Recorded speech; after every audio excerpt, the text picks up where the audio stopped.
Hi friends, అంతా ఎలా ఉన్నారు? బాగున్నారు అనుకుంటున్నాను.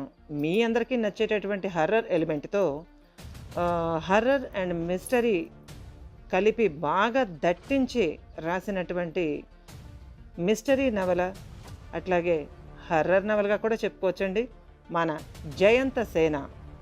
ఈ మిస్టరీ హర్రర్ నవలకి మీ అందరికీ స్వాగతం. ఇంకా మన ఛానల్ని, ఆడియో ఫేస్ ఛానల్ని సబ్స్క్రైబ్ చేసుకోండి, లైక్ చేయండి, షేర్ చేయండి. అట్లాగే కామెంట్స్ రూపంలో మీరేమనుకుంటున్నారో తెలియచేయండి. ఇక ఆలస్యం చేయకుండా మనం మెయిన్ స్టోరీలోకి అయితే వెళ్ళిపోదామండి. రండి, ఆస్వాదించండి, ఆనందించండి, ఎంజాయ్ చేయండి, ఎంకరేజ్ చేయండి మన జయంత సేన. ఇక కథలోకి అయితే వెళ్ళిపోదాం పదండి. కిటికీలోంచి బయటకు చూస్తూ కూర్చుంది జయంతసేన. ఆమె మెడలోని గార్నెట్స్ దండ పంటి కింద నలుగుతూ ఉంది. ఆమె కళ్ళు ఏ దూర తీరాల్లోనో వెలుగుతున్న జ్యోతుల్లా తళుక్కులు ఈనుతున్నాయి. జయంతసేన ఊహలన్నీ విక్కి చుట్టూ తిరుగుతున్నాయి. విక్రమసింహ రాయప్ప, రాకుమారి మంజురేఖ కలల ప్రతిరూపం. గండరగండ విక్రమసింహ రాయప్ప ఆ జన్మ బంధువు, ఈ జన్మలో ఆత్మబంధువు. ఆత్మని ఆత్మ గుర్తించుకుంది. తన మనిషిని తన ఆత్మ తనంత తానే చేర్చుకుంది. ఇక తన జీవితం అతనిది. ఆనాడు కోరుకున్న కలల సవారి, ఈనాడు పరుచుకున్న వాస్తవాల తివాచి. ఎంత మనోహరుడు తన చిలికాడు! తన పైని ఆరాధనలో అతనే అగ్రగణ్యుడు. ఆలోచనల్లో పరవశంగా కళ్ళు మోసుకుంది జయంత హృదయం. ఎంత విచిత్రమైనది! అసలు ఈ హృదయం ఎంత విచిత్రమైనది! తల్లిదండ్రుల ప్రేమ ఎంత విలువైనదైనా స్త్రీ మనస్సులో తరువాత తన జీవితంలో చేరుకున్న పురుషుడి ప్రేమే అద్వితీయంగా కనిపిస్తుంది, అపురూపంగా అలరిస్తుంది. ఒకసారి ఒక స్త్రీ మనస్సులో ఏ పురుషుడైనా ముద్ర వేసుకున్నాడు అంటే ఇక జన్మలు మారిన ఆమె ఆత్మ ఆ పురుషుడిని విడిచిపెట్టదు. జయంతసేన ఇప్పుడు గత జన్మలో ఉంది. ఆమె ఆత్మలో గగుర్పాటు, రోమాంచితమైన ఒక భావన. ఆ చల్లని వెన్నెల రాత్రి వెన్నెల వెండి ధారల్ని కురిపిస్తోంది. మల్లె తీగల నిండా పూలతో ఊగుతున్నాయి. గలగలగల నీళ్ల శబ్దం జవరాలి నడుముకి కట్టిన వెండి మువ్వల శబ్దంలా హాయి గొలుపుతోంది. కొండమీంచి జారుతున్న జలపాతపు అంచు వెంట కొండల్లో మలిచిన శతాబ్దిక పుష్పాల పూల తీగలు అరచెయ్యంత వెడల్పు పూలతో సుగంధాలని వెదజల్లుతున్నాయి.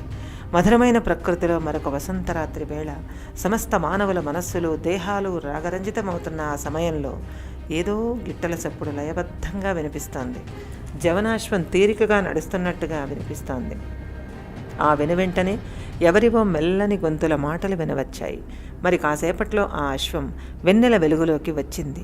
అశ్వంపై ముగ్ధమోహనాంగి, ముత్యాల ఆభరణాలతో, సిగలో జాజిదండతో, చందనము జవ్వాదిల మైపూతల గుబాళింపుతో, లేత తెలుపు రంగు మేలి ముసుగుతో, ఆకుపచ్చ రంగు రాజోచితమైన దుస్తుల్లో వెండి మువ్వల పాంజీలు సిరిమువ్వలు ఝల్లను శబ్దిస్తుండగా చిరునవ్వుతో పక్కనున్న నవయౌవన కిషోర వీరకిషోర పురుషుని మాటలకు స్పందిస్తూ సిగ్గుతెరల మాటన ముఖంలోని భావాలని దాచుకుంటూ కూర్చొని ఉంది. ఆ యువకుడు కళ్ళెం వదిలి ఆమెకు చెయ్యి అందించాడు. అతడి చేతిని అలవోకగా అందుకొని గుర్రం దిగింది ఆమె. వెన్నెల్లో విహారానికి వచ్చిన దేవకాంతో, ఏ వనదేవతో అనుకునేలాగా ఉంది ఆమె రూపం. అంత సౌందర్యవతి, వెన్నెల జలతారులా ఉంది ఆ స్నిగ్ధ సౌందర్య తేజోమూర్తి, కర్ణాటక యువరాణి మంజురేఖాదేవి. ఆ యువకుడు ఆమె వలపుల పెన్నిధి, రత్నగిరి యువరాజు ఆమె మేనమామ, గండరగండ విక్రమసింహ రాయప్ప, వీరత్వం మూర్తి భవించిన పురుష సింహం, వనితామనోరంజకమైన సుందర రూపం.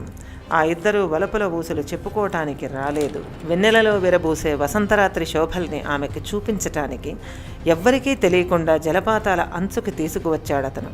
ఆ ప్రకృతి రమణీయకతను రెండు కన్నులారగా చూస్తూ పరవశించిపోతోంది మంజురేఖ. ఆ ఇద్దరు గంధర్వుల జంటలా నయన మనోహరంగా ఉన్నారు. మంజు, ఎంతేని ఈ ప్రకృతి నీ ముందు వెలవెలబోతోంది సుమా.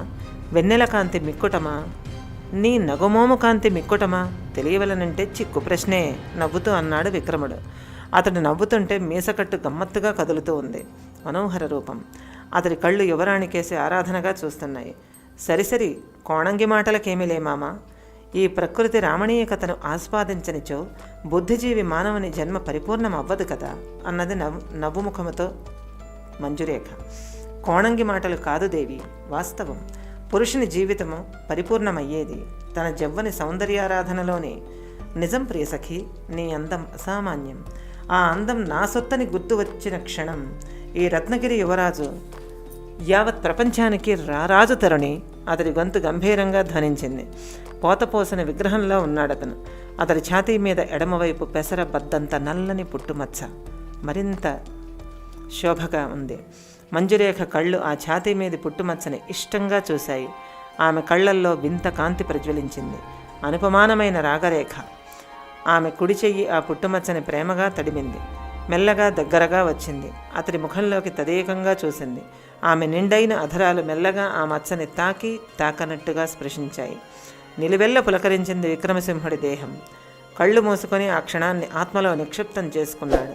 ప్రతిగా ఆమె ముఖాన్ని తన అరచేతుల్లోకి తీసుకున్నాడు. ఆమె నుదుటి మీద మెత్తగా ముద్దు పెట్టాడు. తరంగాలుగా మారి శరీరమంతా ఉవ్వెత్తున పరుచుకుంది ఉద్వేగము. విక్రమ, నన్ను ఎన్నటికీ విడిచిపోవు కదూ, మెల్లగా అన్నది మంజురేఖ. ఎంత మాట సఖీ, నా ప్రాణములు నన్ను విడిచిపోయినను నా ఆత్మ నిన్ను వదలదు. మన ప్రణయబంధం ఈ జన్మది కాదు, నమ్ము నెచ్చెలి. ఈ విక్రముడు నీవాడు. ఆమెను అలాగే భద్రంగా గుండెకద్దుకున్నాడు విక్రముడు. ఆమె శరీరం అదరటం అతడికి తెలుస్తూనే ఉంది. ఆందోళితమైంది అతడి హృదయం. ఏమైంది మంజు? లాలనగా అడిగాడు. ఏమీ లేదు మామ, రాజ్యంలో పరిస్థితులు సరిలేవు. ఏదో జరగబోవునన్న ఆందోళన మనస్సును నిలువనీయటం లేదు. మహాదేవి వరకతరాజేశ్వరి కరుణావీక్షణములు మనలను వీడకూడుగాక అన్నది మంజురేఖ. అదేమీ ఆలోచన దేవి. సరిహద్దులు భద్రముగా నన్నవి, ఏ అలజడులు లేవు. సైనిక యంత్రాంగము అప్రమత్తముగా ఉన్నారు. నీ మేనమామలు అసహాయశూరులు, నీ ప్రజలు విశ్వాసపాత్రులు. మీ తండ్రి గారి ఆరోగ్యము చక్కగా ఉండి పాలనా వ్యవహారములు తామే స్వయముగా చూచుకొనుచున్నారు. ఇంకేమీ ఆందోళన ఎందుకొరకు? ఏమి జరుగునని నీ అదురుపాటు? పైగా ఈ విక్రమసింహరాయప్ప నీ తోడై ఉండగా నీకు ఇలాంటి ఊహలెందుకు రాకుమారి? నీవు అప్రతిహతమైన పరాక్రమశాలి విక్రమసింహుడి బహిప్రాణము. నేను జీవించి ఉండగా నీ మేన గాలి కూడా సోకనీయను. బెదిరేల చెలి, ప్రశాంతముగా ఉండము. నా మాటలు మదిలో ముద్రించుకొనరాణి. మంద్రస్థాయిలో ధైర్యవచనాలు చెప్పినాడు విక్రమసింహుడు. ఆమె ముద్దుమోము ఏదో బెంగ. విక్రముడిని హత్తుకుపోయింది మంజురేఖ. దూరంగా చంద్రకాంత పక్షి కూత వినపడింది. భయంతో రెపరెపలాడాయి మంజురేఖ కళ్ళు. అతడి ఉత్తరీయాన్ని గట్టిగా పట్టుకున్నాయి ఆమె చేతివేళ్లు. అతడి వీపు మీద ఆమె చెయ్యి బిగుసుకుంది.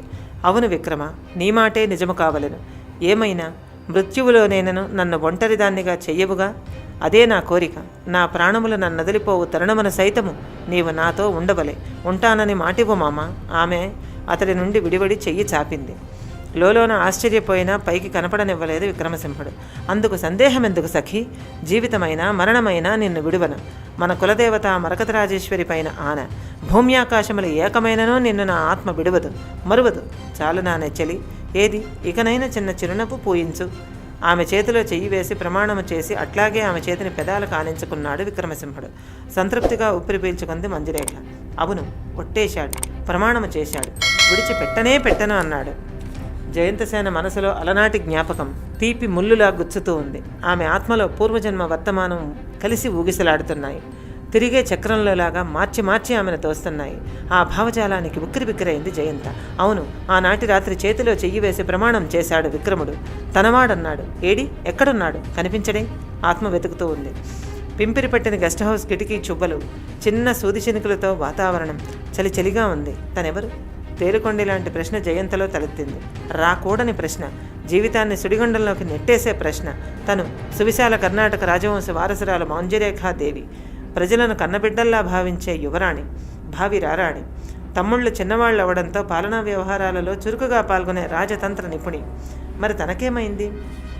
తన రాజ్యం కర్ణాటక, తను ఇక్కడుందేమిటి? తలంతా నొప్పిగా అనిపించింది. బేబీ, అటుగా వచ్చిన జయరాజ్ కూతుర్ని అలవోకగా పలకరించాడు. పలకలేదు జయంత. బేబీ, కంగారుగా పిలిచాడు జయరాజ్. డాడీ, నేను ఇక్కడ ఎందుకున్నాను? వెళ్ళాలి డాడీ, వెళ్ళిపోవాలి. నా బావ ఇంద్రసేనుడు, నా మామ విక్రమసింహుడు, నా ప్రజలు, నా రాజ్యం, వెళ్ళాలి. తనలో తనే గొణక్కోసాగింది. వాళ్ళంతా ఎవరు బేబీ? దగ్గరగా కుర్చీ లాక్కుంటూ ఆందోళనగా అడిగాడు. వసంతోత్సవాలు దగ్గర పడుతున్నవి. దేవకాంచన పుష్పాలతో చెన్నకేశవ స్వామిని ఆరాధించవలే. వెళ్ళవలే. చెంగమలదాసు కత్తిపెట్టి విద్యాభ్యాసము చేస్తున్నాడు.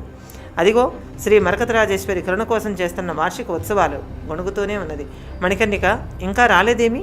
రత్నగిరి, చంద్రగిరి నుండి మాకు కానుకలు రావాలి కదా. జయంతసేన మాటలు ముద్దగా వస్తున్నాయి. కళ్ళు మూతలు పడిపోతున్న కూతురిని బొడిసి పట్టుకున్నాడు జయరాజ్. అటుగా వస్తున్న డాక్టర్ అగస్త్యం చెవిని పడింది మణికర్ణిక అన్నమాట. వెంటనే అలర్ట్ అయినాడు. ఇంకా ఏవేవో గొణుకుతున్న జయంతసేనని విశ్రాంతిగా బెడ్ మీద పడుకోబెట్టాడు జయరాజ్. డాక్టర్ అగస్త్యంలోని సైకాలజిస్టు మేల్కొన్నాడు. ఇంకా ఉంది. ఇది గైస్ ఈ పార్ట్. ఎలా ఉంది? మీరేమనుకుంటున్నారు? మీకు కూడా నచ్చింది అనుకుంటున్నాను.